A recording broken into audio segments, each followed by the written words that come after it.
Assalamualaikum warahmatullahi wabarakatuh. Halo, selamat datang di channel Cerita Sketsa Malam. Channel yang menceritakan berbagai kisah di ibu kota, entah itu romansa, horor, epik, dan sebagainya.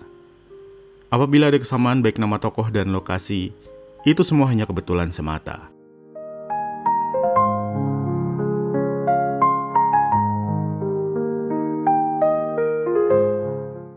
Gue inget banget hari sial itu. Hari dimana orang yang dulu gue anggap temen banget malah nusuk gue dari belakang. Nusuk bukan pakai pisau, enggak, tapi pakai ambisi. Dan rasanya jauh lebih nyakitin. Awalnya tuh semuanya adem-adem aja. Gue sama Raffi, temen lama, punya ide bikin konten dakwah, tapi bukan yang kaku gitu ya. Gaya kita santai, ngobrol kayak nongkrong tapi isinya ada. Nah, anak-anak muda banyak yang suka. Waktu itu dia semangat banget.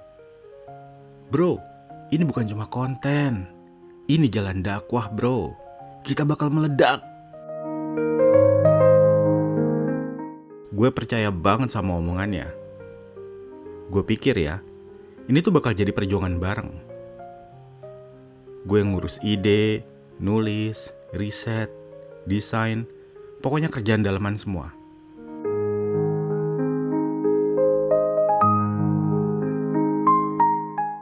Dia bagian ngomong depan kamera, cocok lah. Soalnya emang dia pinter ngomong dan punya muka yang ngejual. Tapi ya, semua berubah pas nama dia mulai naik.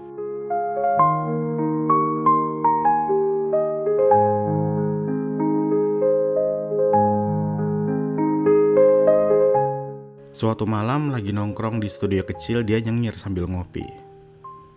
Bro, orang-orang udah mulai manggil gue Ustadz, anjir, gokil gak tuh? Gue cuma ketawa. Ya lumayan lah, tandanya orang suka. Tapi dari situ pelan-pelan dia mulai berubah. Setiap konten semua harus sesuai maunya, gak bisa beda dikit.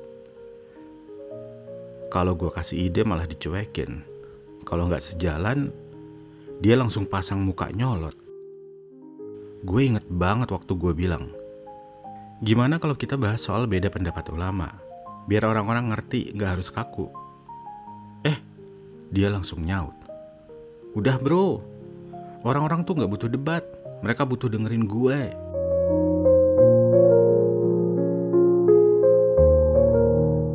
Dari situ gue udah ngerasa aneh. Nih orang mulai ngerasa paling benar. Gak lama gue dipanggil ke studio. Semua tim udah ngumpul, suasana dingin banget. Kayak ada yang mau sidang gue. Raffi buka suara. Bro, gue udah mikir, kayaknya lo gak cocok lagi di sini. Gue bengong. Hah? Maksud lo apaan? Dia nyender santai kayak bos sambil ngomong ke gue. Lo tuh suka ngerem ide gue belakangan. Gue pengen semua satu suara. Dan ya, lo bukan suara itu. Rasanya kayak ditonjok. Raf, ini ide gue dari awal. Gue yang bangun semua konsepnya. Dia malah nyengir tipis. Ya, tapi kadang ide bagus bukan berarti orangnya harus ikut terus. Sakit banget denger itu. Yang lebih parah, tim yang lain pada ngangguk. Ternyata dia udah ngehasut dari lama. Gue cuma bisa bilang pelan. Ya udah, gue cabut aja daripada ditendang. Dan gitu aja. Semua yang gue bangun bareng dia lenyap dalam satu malam.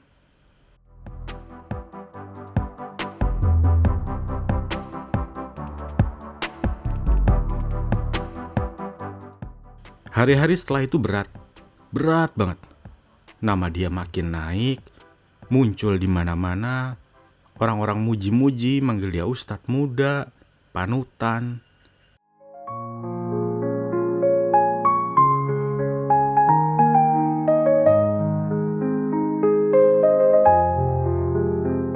Sementara gue gak ada siapa-siapa. Gue sempet drop, serius. Rasanya kayak semua orang ninggalin. Tapi suatu malam gue mikir, masa iya hidup gue kelar cuma gara-gara satu orang? Akhirnya gue mulai lagi, sendiri. Gue ngontrak kamar kos kecil, gue beli mic bekas, rekam konten pakai HP yang layarnya udah retak. Awalnya gak ada yang nonton. Tapi pelan-pelan mulai ada 1-2 yang komen. Komennya bilang, "Bang, konten lu real banget. Gak so-ustad, enak didengerin." Komentar kayak gitu tuh rasanya kayak dikasih napas lagi.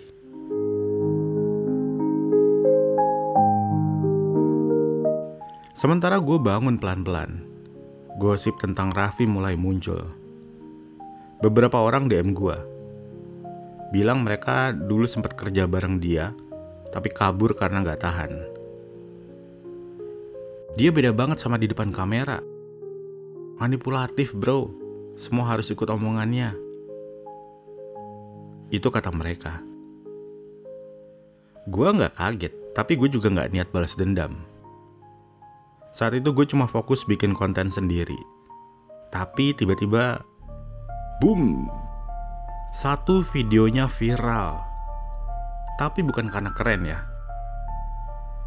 Dia bikin blunder fatal, ngutip dalil ngawur. Dan waktu dikoreksi, bukan yang ngaku salah, dia malah nyalahin orang lain. Netizen ngamuk, kolom komentarnya udah kayak medan perang. "Ustadz palsu, bacot doang gede. Belajar dulu bro." Gue cuma bisa ngelus dada. Tuh kan. Gak lama ada jurnalis indie ngechat gue. "Mas, saya dengar dulu sempat satu tim sama Raffi ya. Saya lagi ngulik dan ada yang aneh." Itu kata dia. Awalnya gue males, tapi pas dia kasih bukti, chat, rekening, screenshot, mata gue langsung melotot. Ternyata si Raffi ini bukan cuma haus panggung. Dia juga main barang gelap.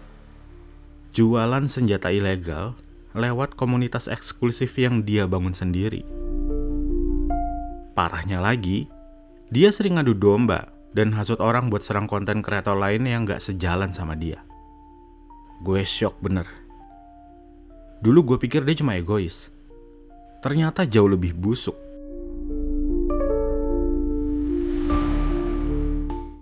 Gue galau banget. Gue bisa aja diem, pura-pura gak tahu. Tapi kalau gue diem, orang-orang bakal ketipu terus sama topengnya.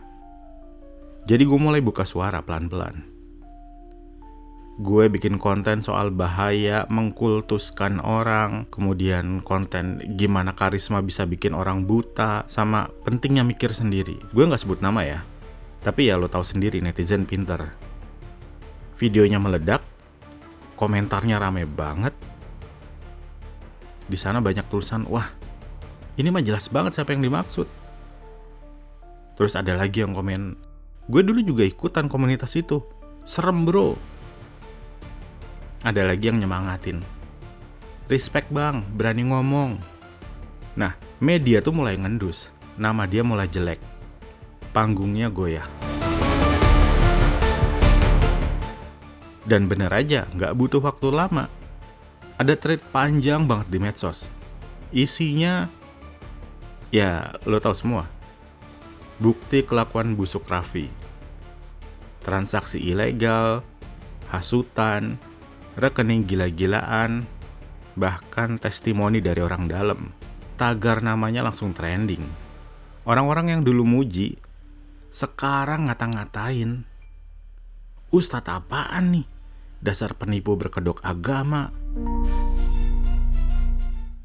Dan puncaknya, aparat turun tangan. Berita TV nayangin penggerbekan jaringannya. Wajah Raffi nongol di TV, bukan sebagai ustadz, tapi tersangka. Gue nonton dari kamar kos kecil gue. Tangan gue gemeter, campur aduk antara puas sama sedih. Orang yang dulu gue sebut sahabat akhirnya tumbang juga.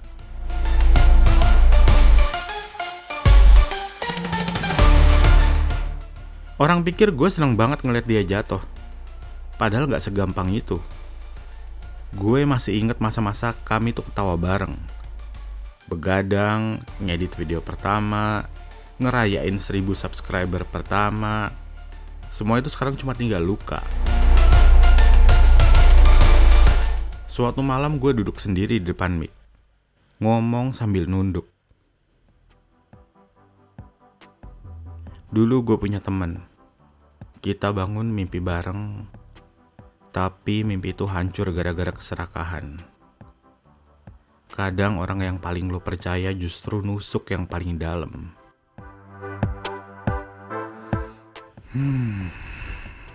Gue tarik nafas, terus lanjut. Dari situ gue belajar, jangan pernah taruh hidup lo di tangan orang lain. Lo sendiri yang nentuin siapa lo bakalan ke depannya. Konten itu meledak, banyak banget orang komen. Cerita mereka juga pernah dikhianatin, dan sebagainya. Gue ngerasa, ya ternyata gue gak sendirian. Beberapa bulan lewat, tiba-tiba ada surat masuk. Dari Raffi. Dari penjara. Isinya ditulis, Gue salah bro. Gue haus panggung. Gue lupa siapa diri gue.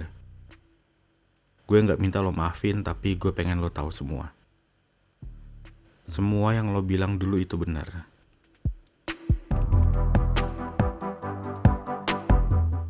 Tangan gue gemeter baca itu.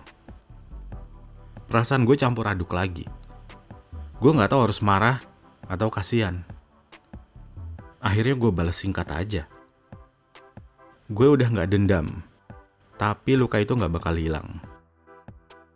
Semoga lo bisa nemuin jalan lo sendiri. Habis itu ya udah, hidup gue lanjut, dan dia bukan bagian dari masa depan gue lagi.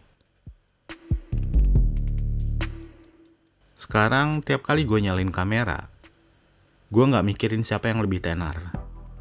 Gak mikirin pembuktian ke siapapun. Gue cuma pengen jujur sama diri sendiri. Raffi jadi pelajaran paling pahit dalam hidup gue. Tentang ambisi, pengkhianatan, dan karma. Tapi dari luka itu gue bisa berdiri lagi, lebih kuat. Kadang pengkhianatan bukan akhir dari cerita. Kadang itu cuma titik balik buat bangun panggung sendiri. Dan kali ini gak ada siapapun yang bisa nendang gue keluar.